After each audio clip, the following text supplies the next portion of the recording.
Hakuna anayeamini anayesahau. There is no one that believes and forgets. Chochote tulichowahi kukutangazia ukasema umeamini ukakisahau kukiamini. Anything that we declared and then you believed and you did not remember, you haven't believed it.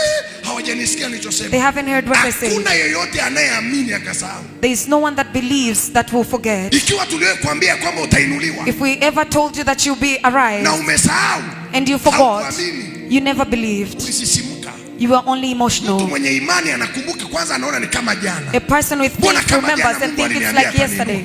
It's like yesterday. Kama jana Mungu unaona kama jana. You think like yesterday. Imani iko hai. Because your faith is alive. Nikisema ya kwamba Mungu anakupa mambo 17. When I say that God will give you 17 things. Ikatokea wiki mbili umesahau. And it happens after 2 weeks you forget. My friend, you were emotional. You have never believed. Ulikuwa tu na hisia, but you never believed him. Mungu anapoachia ishara na miujiza ndani yako, when God releases signs and wonders, anataka aeke alama isiyofutika. He wants to put a sign that cannot be raised. Isiyofutika. That cannot be raised. Yani hata wewe mwenyewe ukasema Mungu hayupo. That even yourself you say that God is not there. We think that you're a mad person. Ukisikia Daniel namtukana Mungu, unaniona nimechanganyikiwa. Today if you see me blaspheming God, huyu Mungu amenifikisha. There is a way that you see that God has reached me something. Huyu kuna kitu amefanya. Ndicho nachotaka nikuonyeshe ya kwamba leo. This is what I want to show you today. Bwana akamuuliza Musa, "Je, watu hao watanidharau hata lini? Wasiniamini hata lini? Nijapokuwa nimefanya ishara hizi zote kati yao." Yani anasema watanidharau hadi lini? That he says, for how long will they provoke me? Ingawa nimewaonyesha ishara. Although I've shown them the signs. Nilipoonyesha ishara nilitaka niwapigie muhuri mioyoni mwao. When I showed them the signs, I wanted to put a seal in their heart. Pamoja nao. That I am with them. Na mimi ni Mungu wao. And that I am their God. Lakini wakaona kama ishara ni kitu cha kawaida. But they thought the signs is like a normal thing. Ngoja nikwambie siri leo. Let me tell you a secret today. Wana wa Israeli. The Israelites. Walichukulia mana kama chakula cha kila siku. They took manna as an everyday food. Hawakuchukulia mana kama ishara. They didn't take manna as a sign. Na ilikuwa ni kwazo mbele za Mungu. And it was a very bad thing before the Lord.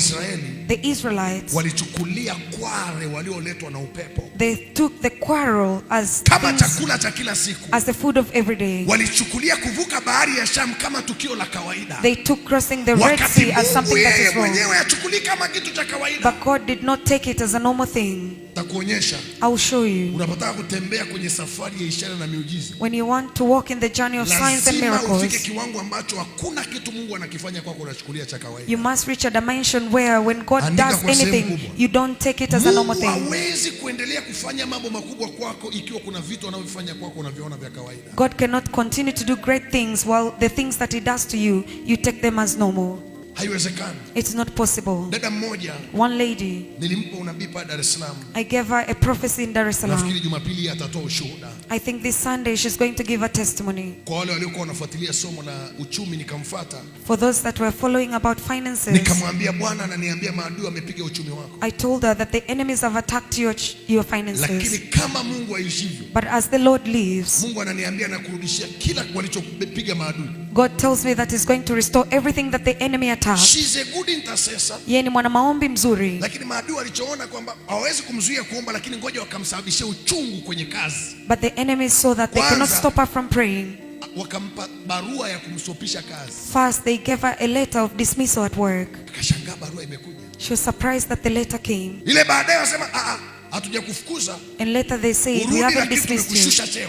Come but we have demoted you. Ile anashangaa anasema anyway utakaa kwenye cheo hicho lakini tutakushusha. As she was surprised, they said you'll stay in the same title, but we'll demote you. Na hayo mambo Mungu akanipa neno la unabii. While she was going with those things, God gave me a prophetic word. Ninaona kwenye ulimwengu wa roho amekupiga.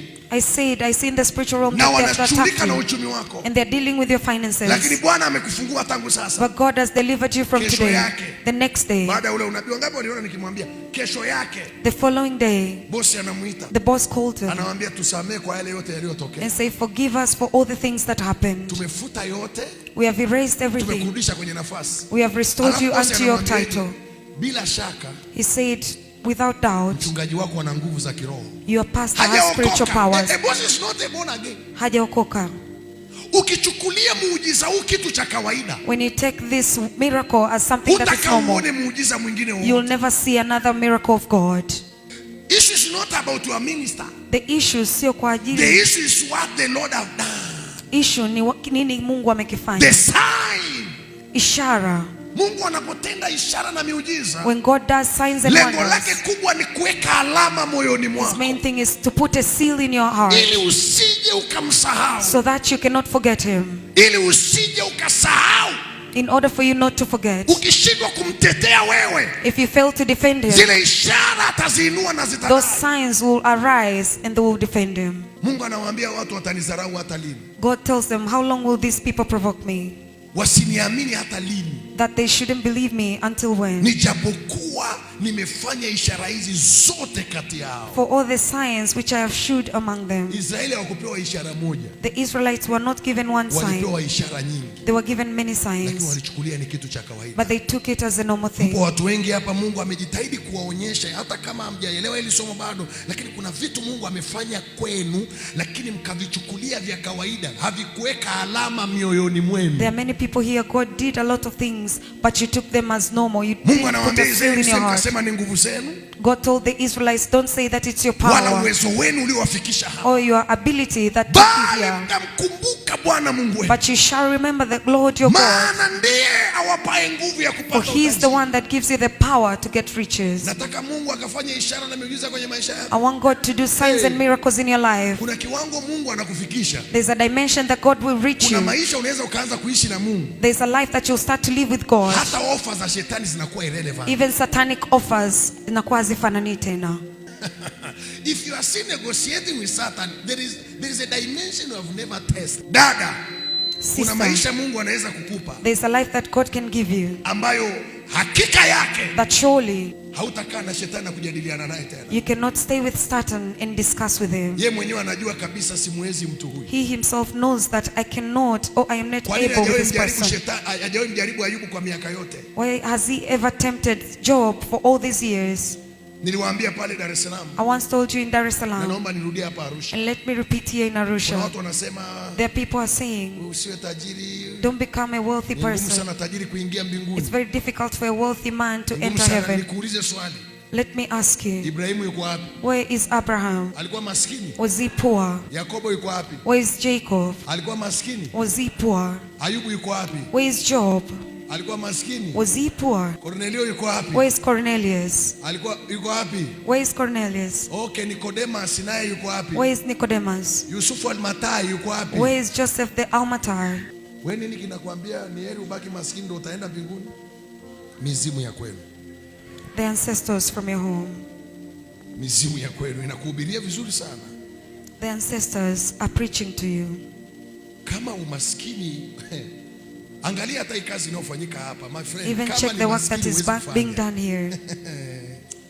Utawishi sana kumtumikia Mungu, You wish to serve God, lakini microphone kama hii utashika. but you'll never touch It's such not a a pride, microphone. my friend. I'm trying Sio to tell you the kiburi, truth. nakwambia ukweli. Na sio unapohubiri mnaishi wewe kuwa maskini. Mimi nimewahi kuhubiri mpaka suruali zote zimetoboka huko I matatu. once preached. Huwezi kusema hata Bwana asifiwe. You can't even say Unahubiri praise ukiwa kama Jesus. mgambo namna hii. You Zote preach huko nyuma like this. zimetoboka. They are all torn. Na ujua umaskini vizuri. I know poverty very well. Siku naenda chuo kikuu, dada yangu huyu hapa alikopa. The day na that I was kitabu. going to university, my sister here, she lent money. Maskini na ufahamu. Nimeuishi. I have lived it. Nimeuishi umaskini. I've lived poverty. Lakini nataka nikwambie neno moja. But I want to tell you one word. Yuko Mungu wa ishara na miujiza. There's God of signs and Na miracles. atakutana na maisha yako katika jina And la He will Yesu. meet with your life in the name of Jesus. Sasa Mungu anashangaa Israeli kwamba pamoja na wameona ishara zote wanaendelea kumdharau. Now God is surprised that with all the signs that He showed to them, Ukitaka they keep kutembea provoking Him. na maisha ya ishara na miujiza, jambo la kwanza, don't take normal anything that God has been doing in your life. If you want to live the life of signs and miracles, usichukulie kitu chochote Yani hata kawaida. ipumzi unaopua, Even the breath that you breathe, usione ya kawaida. don't take it Ona for ni granted. muujiza mkubwa. Think that it is a great Maana kuna miracle. watu ambao yamkini sasa hivi wanatembea na mitungi kama yule dada. Because peradventure there are people that currently are walking with a tank like that lady. If you need to activate the life of signs and wonders, then don't take normal anything Kama that God unataka- has been doing in your life. Kama unataka kuamsha maisha ya ishara na miujiza, usichukulie kitu chochote kawaida. Acknowledge God in every situation you are passing through. Mtambue Mungu katika situation yoyote au hali yoyote ambayo unapitia. Ukipewa kazi ya 200,000, When you're given a work of 200k, acknowledge Him. mtambue yeye. Atakupa ya milioni 60. He will give you for 60 million. Atakupa ya milioni 60, acknowledge him. When he give you for 60 million, atakupa ya milioni mtambue. 1. He will give you for 1 billion.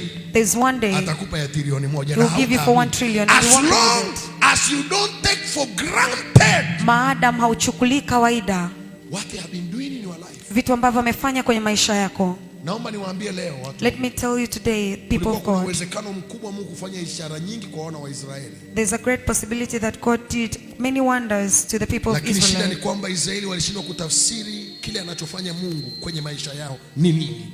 But the Israelites could not tell what God is doing in their Katika lives. kiwango ambacho hata ile nchi ya maziwa na asali hakuna aliyeingia isipokuwa Yoshua na Kalebu. To the point where the land of milk and honey, no one entered except Caleb Kwa and sababu Joshua. walishindwa kutafsiri nini Mungu anasema. Because they failed to interpret what God meant. Naomba kama unaandika kwenye moyo wako, andika kwa herufi kubwa. Let me tell you, if you're writing in your heart, you can activate the life of signs and wonders if you can acknowledge everything that God has been doing in your life. Unaweza kuamsha maisha ya ishara na miujiza kama unaweza kutambua kila kitu ambacho Mungu amefanya kwenye maisha yako. Yani ukaona sio kawaida. That you don't take it for granted. Sio kawaida mimi kufaulu. It's not for granted that I pass. Lakini mchungaji nimepata C, sio kawaida. But pastor, I got a C, it's kuna not normal. Okay, angalia mstari wa 22. Now check angalia verse 22. Angalia mstari wa 22. Hesabu hiyo 14:22. Kwa sababu watu hawa wote ambao wameuona utukufu wangu na ishara zangu nilizozitenda huko Misri na huko jangwani, pamoja na haya wamenijaribu mara hizi 10 wala hawakuisikia sauti yangu. You know? Unajua, wakati wao wanaona ni kware, the time when they saw that it is quail, wakati wanaona ni mana, when they saw it was manna, Mungu alikuwa anaona ni utukufu wake. God saw its glory. God was seeing his glory. Mungu alikuwa anaona utukufu wake. Wakati unaona ni mshahara wa 500, when you are seeing that it's the salary of 500k, Mungu anasemaga ni utukufu, God sees as glory after glory, step after step. Wakati unaona ni kitu kidogo, when you see that it is something small, anaona ni utukufu wake. God sees his glory. Israeli wanaona ni kware, Israelites saw it as a quail. Israeli wanaona ni bahari imegawanyika, Israelite that they saw the sea departing, they saw that the river departed. They have seen my glory. But God interprets to them kwamba wameona utukufu wake. Na moja ya hatari ya kiroho ni nini? And one of the spiritual dangers is, ni hatari sana kutokuutambua utukufu wa Mungu. It's very dangerous not to discern the glory of God. Mimi natamani ungenielewa. I would like for you to understand me. When the glory of God reveals itself in your life, utukufu wa Mungu ukijifunua kwenye maisha yako, if you cannot acknowledge it, kama hauwezi kutambua, you are provoking disappointment, you are provoking failure, unaamsha kufeli, you are provoking discouragement, unaamsha kukata tamaa, utakemea mizimu ya kwenu mpaka uchoke. You rebuke the ancestral spirits from your life. Have been revealing my glory. But God says, nimefunua utukufu wangu. But you could never pick it. Lakini haukuweza kuutambua. Nikukumbushe tu. Let me remind you. Shida sio kumpa Mungu utukufu. The problem is to not give his glory. Shida inaanza kwa kutokuutambua. The problem starts where you do not discern it. Utukufu wake. His glory. If you cannot discern his Shekinah, kama hauwezi kutambua Shekinah, utukufu wa Mungu, visible, you know, when we say a Shekinah glory, it's a visible manifestation of the glory of God. Ni kujifunua kwa utukufu wa Mungu. Utukufu wa Shekinah tunazungumza kwa habari ya utukufu unaoonekana. When we speak about Shekinah glory, we speak about a visible glory of God. Nzima hakuna aliyesoma, wewe ukasoma. That the entire family, no one went to school, but you did. Huo ndio utukufu wa Mungu. Familia nzima hakuna mwenye uwezo wa kiuchumi hata mdogo, wewe ukawa nao. My friend, it's a glory. The entire family. You cannot give him glory kama hauwezi kumpa utukufu, if you cannot discern it. Kama hauwezi kutambua, you think it's your power. Unahisi ni nguvu zako.